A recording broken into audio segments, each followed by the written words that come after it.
welcome to Homesmine, the brand that covers print, TV and online. This week it's all about country living, so let's see what we've got coming up. We're giving the shabby chic trend a once-over this week. Mark Wilkinson talks us around his bespoke country kitchens. Jill Burdett shows me around a fabulous farmhouse. And Anna Ryder-Richardson gives us a taste of the Highlands. Well, whether you think it's shabby chic or just plain shabby, the lived-in look is definitely a hit with interiors. But is it your cup of tea?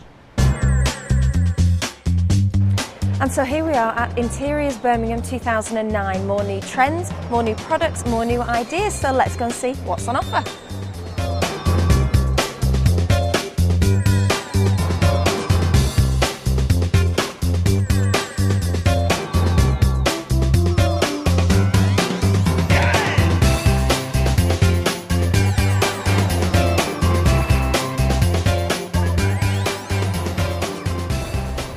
Now, Shemaine, your stand is seriously glamorous. Is this well, thank you very much. Your intention? Yes, it is. I mean, we love glamour, and we're a company that has roots based in the antique trade. We started off as antique dealers, myself and my partner. So we love all the French chateaux, shabby chic, all the lovely sparkly chandeliers, and after a horrible grey day at the office, it's lovely to come back to a cocoon of colours and vibrance and glamour. Everybody wants to be part of their own little Hollywood scene. And do you think that in these sort of difficult times when people are feeling a little bit grey and miserable, that interiors like this will become more popular, where they really cheer you up and make you feel glamorous and sexy? I do think so, and they are so reasonable now compared to the antique versions that we used to deal in, where a mirror would cost thousands of pounds. You can have a similar item that is a fraction of the cost, and you still get that lovely boudoir feel. One mirror can change your whole room. I mean, if you take the silver mirror here, that would just liven up your whole room. And it's very easy to install, and your bedroom's uplifted. And it's transformed. Yeah, it is, it is. Thank you for showing us around your beautiful stand. Thank you, thanks very much.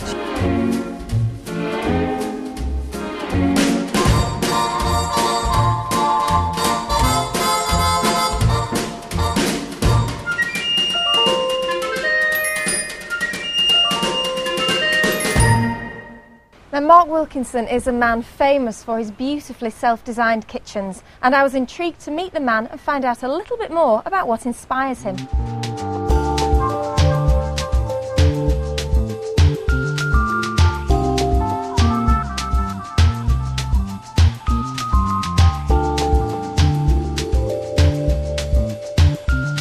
So Mark, when did you start designing kitchens?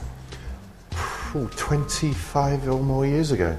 Really, I was a furniture maker. I was making an awful lot of original antiques, and we found that there wasn't any furniture on the market that reflected English taste. It was all very European, it was all very bland, and so we kind of started a whole new movement with the English country style of kitchen started with me. So is that what you wanted to change about the kitchen? Bring that in English country lifestyle? It was the time of, I know Laura Ashley, the idea of Laura Ashley in the old sense is a little passé now, but it was so vibrant, it was so new, but furniture wasn't keeping up with it. We wanted something to go along with that time, with that feel, something with the energy of the time. So that's where it started, and that's what I've always tried to do ever since, to stay with, not with fashion, but to design classically and for our times.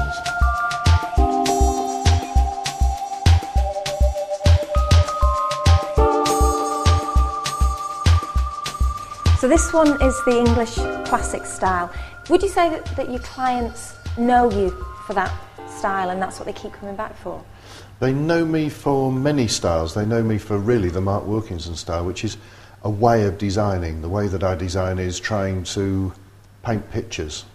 I think that the way that I use furniture is kind of the same as the way that a painter or a poet or an artist of any description would use their art. They use it to describe things.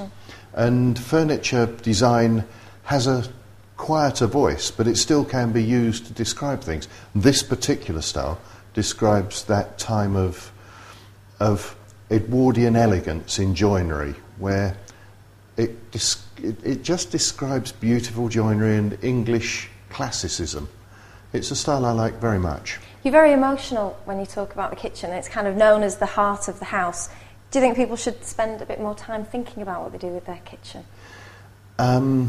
Yes, on the short term. They should spend a lot of time thinking about what they're going to do with their kitchen before they do it. Once they've done it, forget it. Just get on and live in it and be happy. It's too late. Once it's done, it's over. Don't regret it. Just get on and live in it. Have fun. That's what it's all about. Yep. Show me some more of your kitchen. Okay, let's go.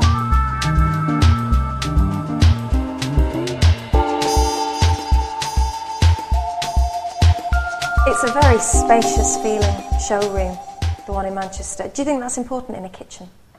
Yes, I think it's very important. I'm maximalist by nature, not minimalist. I want more friends, more family, more love, more warmth in my life. And you need space. You need space around you for that sort of thing. So think about, when you're planning your kitchen, think about maximising the space that you've got for the kitchen instead of tucking it away in a little room. Yeah, so that you can involve people in the house, involve people in something other than watching a television. I love these, the islands are so big, it's very sociable.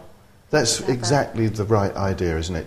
So that you can get your friends around, you can get your family around, you can enjoy cooking with them. So, I cooked a dinner for friends the other day, and they arrived at 3 in the afternoon because we all cooked it together. It's great fun. It's very inclusive family cooking. can do it. Yeah. What about materials and the side of that side of the company? How much? Well, obviously a lot of thought goes into that. Yeah, we choose our materials very, very carefully, and we choose them to reflect the fact that we're all human beings, and that they should be made of things that come from the same place as us, out of the earth, and that also that they should last a long time. My kitchens will last 200 years, so that gives them a very, very good carbon footprint. They're built for the future. They're built to last. Built to last, exactly. Now, interior inspiration can come from anywhere, but local exhibitions are a fantastic source. We're lucky enough to have them all the time at the Whitworth Art Gallery, and I popped down there to see their vintage wallpaper exhibition.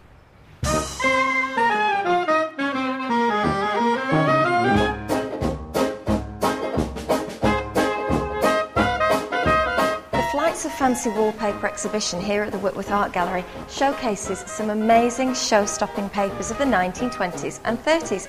These papers would have graced the boudoirs and living rooms of fashionistas and it girls of the season then.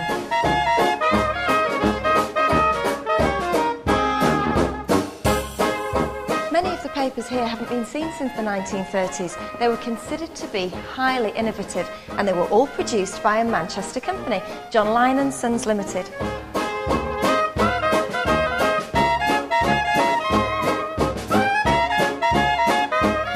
Wallpaper designs sold a very aspirational lifestyle, from nature through to exotic travel. European holidays were the preserve of the very wealthy, but you could have a Venetian lagoon in your living room.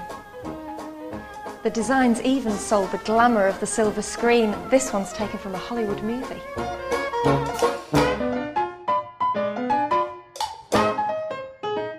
By the 1920s, the market for children's wallpaper was well established, and these designs could have been done last year.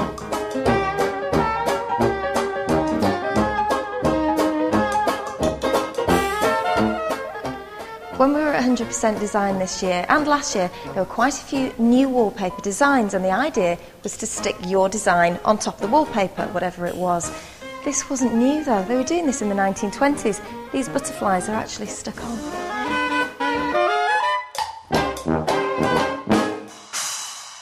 So tell me, what does your dream home tick list consist of? Well, if it's 1, rural views, 2, peace and quiet, and 3, somewhere to park your barge, then look no further. The hallway present hasn't changed that much since the original house was built. It's so quaint, isn't it? This is just what I imagined it would be like. And under the carpet is the original flag floor.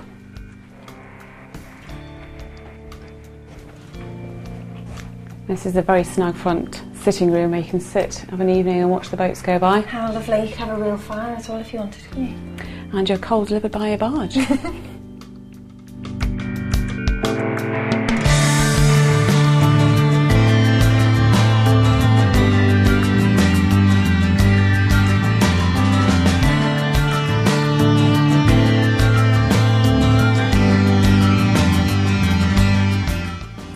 What's really nice about this is you've got the original features of the doors. You've got big rooms, it's a high ceiling and big enough to have a dressing room and an ensuite to the master bedroom. It's quite surprising actually, I didn't expect the rooms to be so big inside when you look from the outside. Very airy, with lovely cute windows though looking out over the water. And the barges going past.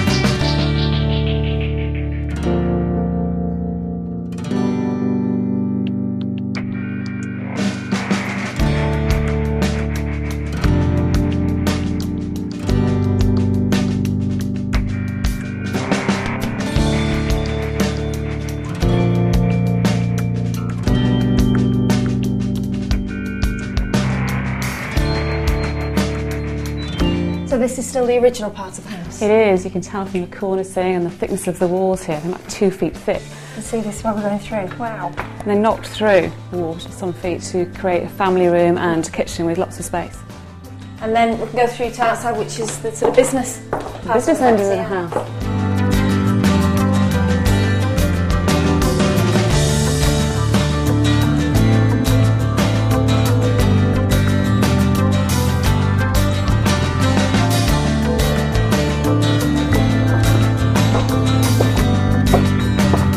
This was the old dry dock.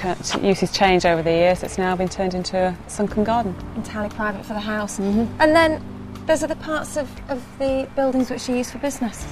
Yeah, this is the old workshop, which obviously was they used to build the narrowboats and maintain them.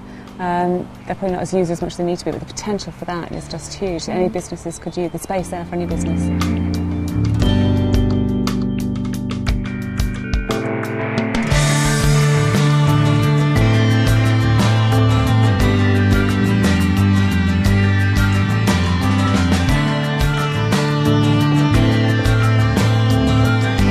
Although it's very much a boatyard business, they've managed to keep private space. You've got a little courtyard here and outbuildings, and also the holiday cottage, which they converted out of a stable.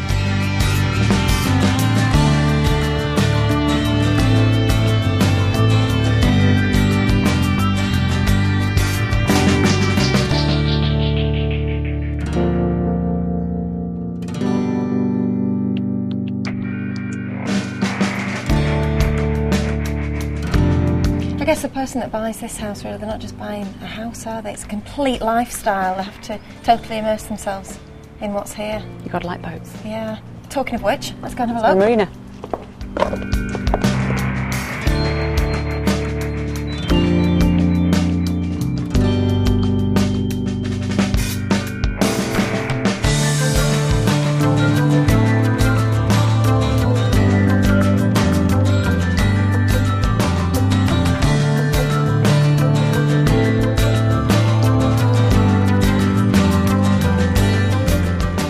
So all this belongs to the house as well? It does, yeah. This is what it was built up on. This is the business end of it. All this beautiful lawn, all that canal side, and the marina here for Berth for 30. And it really has been, since it started as a boat business and a boatyard business, and all three owners have carried it on as that and built it up. The couple who own it now used to run a restaurant boat, used to run here from down to Poynton 6 days a week. So potentially it's a lot of hard work, but it must be incredibly rewarding to run this. And there is huge potential here. The couple who own it obviously have run it down a little bit. They run a very successful training business from here, but they would love for someone to carry on the tradition that's been built up here at Top and to carry on doing the berths and the marina and the boats, and so they'd love it to go for that. It would be a great shame, wouldn't it, if somebody bought it and let all this go and just lived in the house and ignored it all. Yeah. It's a Grade 2 listed house. It's had the history behind it. It's a big part of the area. And the whole thing together, the house and the business, is on at 1.1 million. Which, you know, you and I have looked at some apartments, city centre, and when you think about the price of those and look at all this that you get, well, it's a lot in a credit crunch, but you get a lot for your money. Stood out here in the sunshine, it's perfect.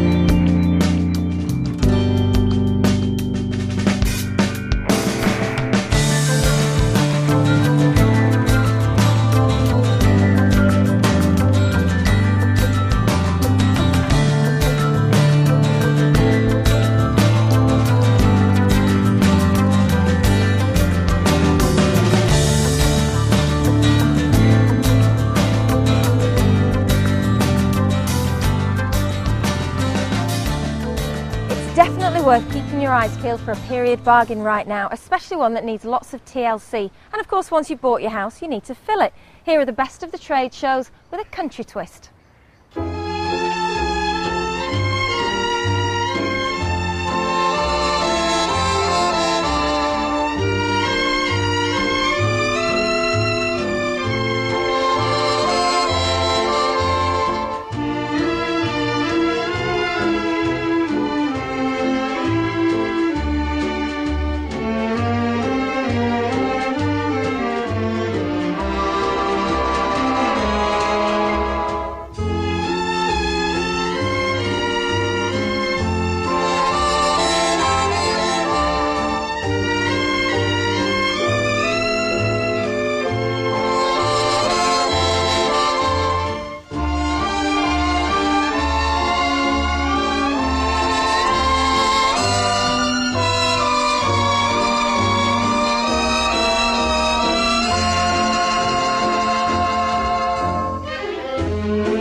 Well, next up we're off for a bit of a Highland fling with Anna Ryder Richardson, who's showing us how to dress a room in that eternally popular fabric, tartan. I love designing, and I think we've all got it inside of us. And very often I hear people say, oh, you know, I wish I could do that, wish I could do that. And you start talking to them about what they like, and before you know it, they're saying what they like. They just sometimes need someone to hold their hand and to guide them through constructing the concept for their room. And that's what we're going to try and do with you today.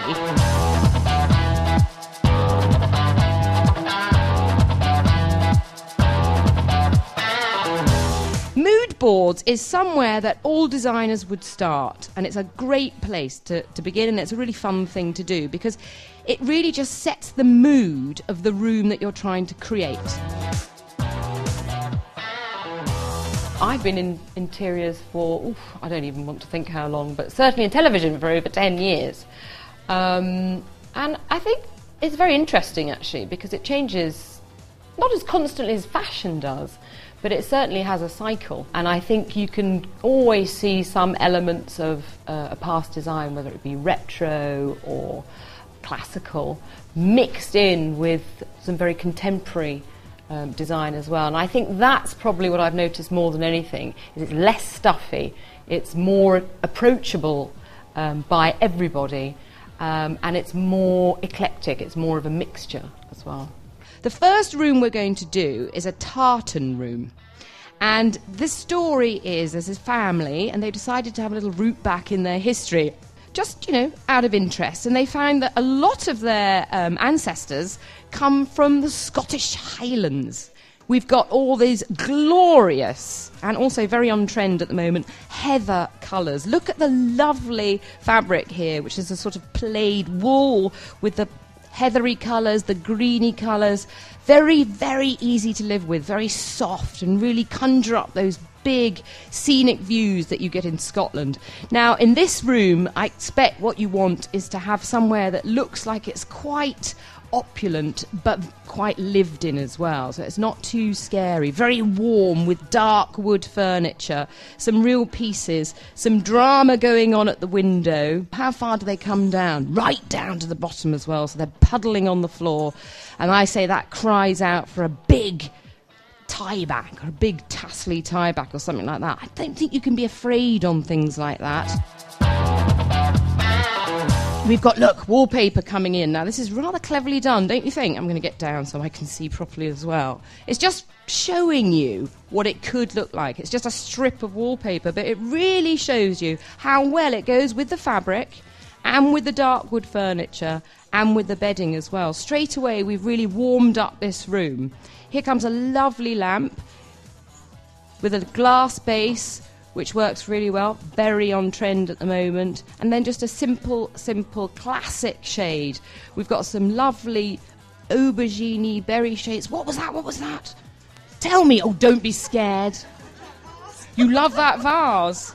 I love that vase. Show her the vase, Brent. I think people are quite hard on themselves, actually. People very often say to me, oh, you know, I wish I could do that. And I honestly believe that we all have got creativity inside. It's just a case of being brave enough to let it out. You've got a tie on as well that matches this look. Have you? Are you going to change that for every look?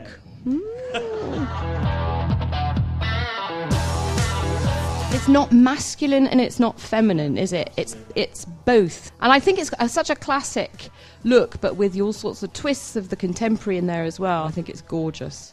So well done there, that's the tartan room. What we do need is somebody sometimes to hold our hand, and that's why the guys here at John Lewis are brilliant, is you can come in here and they will be really interested in your scheme. They can listen to all your ideas and help you bring that to life and pull it all together. But normally it is inside you, you've just got to get someone to pull it out. Once you've got it, once you start being creative, you can't stop.